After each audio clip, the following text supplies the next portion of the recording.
Judicial Watch investigates if ousted Ukraine ambassador ordered State Department to monitor journalists and allies.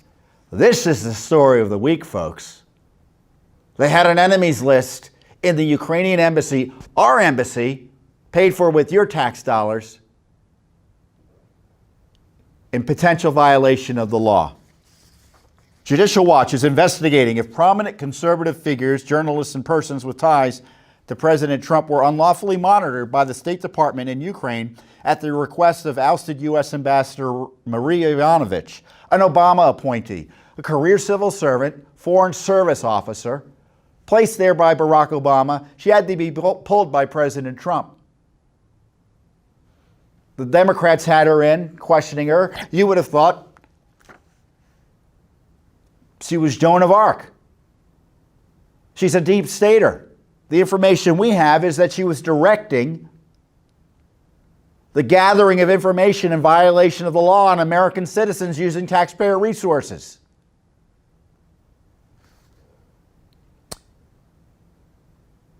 Judicial Watch obtained information indicating Yovanovitch may have violated laws and government regulations by ordering subordinates to target certain U.S. persons using State Department resources.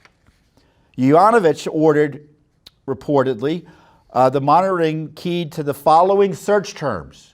And this supposedly was happening back in March. I don't know exactly when it began, but it was happening back in March, back when there was a lot of noise about removing her because she was an anti-Trumper, a never-Trumper. These were the search terms she wanted monitored: Biden, Giuliani, Soros, and Yovanovitch. Yovanovitch, her own name, obviously. Of course, we filed a Freedom of Information Act request to get the details on the information that we were given. Prior to being recalled as ambassador to Ukraine, she reportedly created a list of individuals who were to be monitored via social media and other means. So essentially what was going on is she wanted this list monitored using the key terms I'm talking about. So if she wanted to monitor someone like me, she would say, okay, every time Tom Fitton uses the phrase Giuliani, Soros, Biden, or Yovanovitch, generate information, monitor it, keep a track of it. The problem is that's in violation of the law.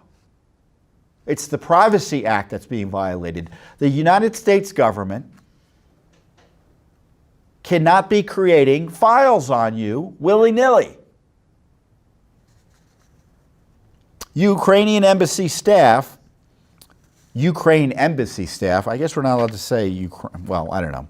Ukraine embassy staff made the requests to the Washington, D.C. headquarters office of the department's Bureau of European and Eurasian Affairs. After several days, Yovanovitch's staff was informed the request was illegal and the monitoring either ceased or was concealed via the State Department's Global Engagement Center, which supposedly has looser restrictions. I don't believe that's true. The law still governs that. This is not an obscure rule. Everyone in public diplomacy or public affairs knows they can't make lists and monitor U.S. persons unless there is a major national security reason, according to a senior State Department official. It doesn't matter if the information they're monitoring is public or non-public, meaning they don't need to be tapping your phones to violate your rights by tracking you.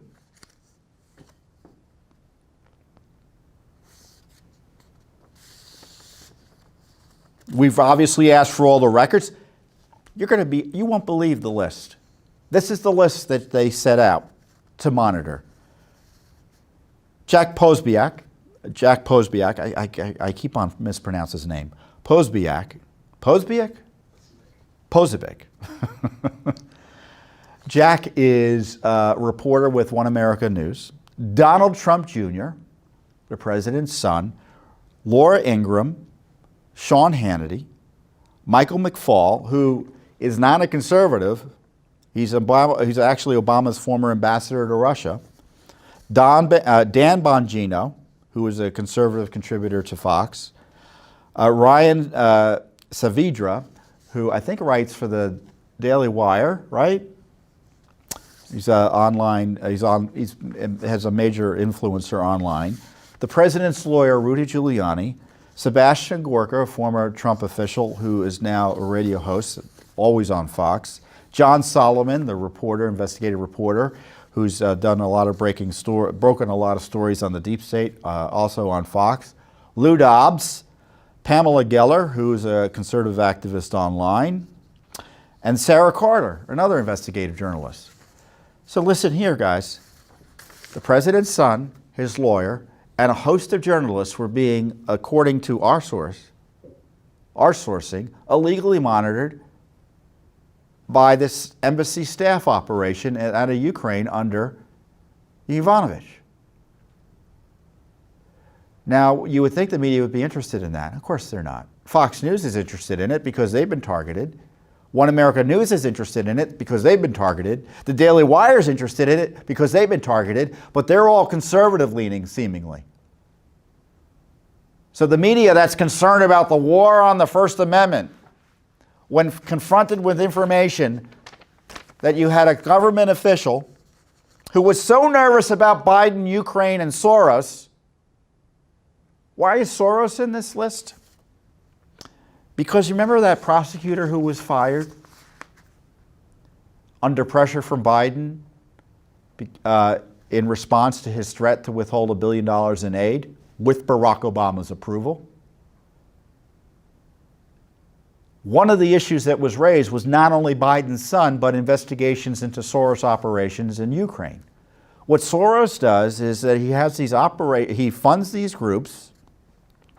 He has his open society groups in some of these countries, or he's funding massively left-wing groups in these countries to implement his agenda. And he doesn't need to spend a lot of money to have an outsized voice in a country like Ukraine or places like we've investigated, like Macedonia. There are concerns he's doing it in Albania, and obviously in Hungary there's been a big fight. But all over these newly emerging democracies, they're not so new anymore after the fall of the Soviet Union. And of course, he's doing it in partnership, or have been doing it in partnership with the Obama State Department. So why is the State Department illegally monitoring, or this deep stater in the State Department illegally monitoring American citizens to help protect Joe Biden and George Soros? Where's the media outrage on that? Is Congress investigating it? I'm confident that she was questioned about this. I'm not quite sure what she said in response. I suspect she denied it. We've asked for the documents. Where are the documents on this? This is the scandal. The president's son and his lawyer were being illegally monitored by the government. And the only reason it stopped, if it stopped at all, was because at least someone in the State Department said, you can't do this. It's illegal.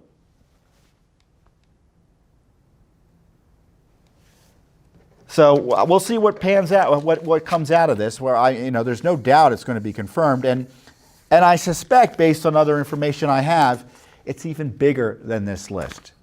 It was probably more general in terms of targeting more people. And it probably involved the additional misuse of government resources because it was part of an effort, as I said, to protect Joe Biden and counter the President of the United States. This is one of the outrageous aspects of this whole attack on President Trump. They have decided that the President, doing things that the President is supposed to do under the Constitution, is invalid, is walled off when it comes to President Trump. President Trump's not allowed to talk to foreign leaders. He's not allowed to try to convince foreign leaders to follow American policy and cooperate with the United States in investigations. He's not allowed to fire employees of the executive branch. He's not allowed to direct employees of the executive branch to do their jobs effectively by using all resources available to them, like Rudy Giuliani. I mean, this is so laughable what's going on.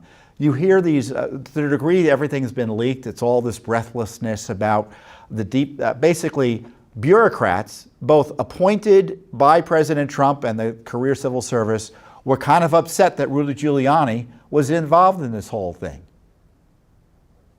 Well, cry me a river.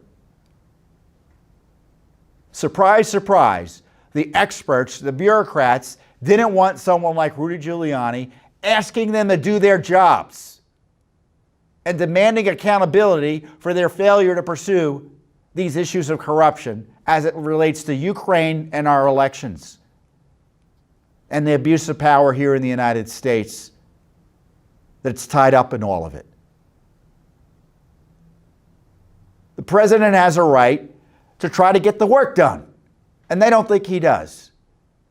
And it's all about protecting the political candidate of their choice and protecting people like Hillary Clinton, whom I'm convinced still wants to run for president, which is her right. I don't know whether she's going to do that or not, but you can bet the Democrats are trying to make sure if she wants to, she won't be undone again by a criminal investigation. Thanks for tuning in. Be sure to subscribe to our YouTube channel to catch all the latest news from Judicial Watch.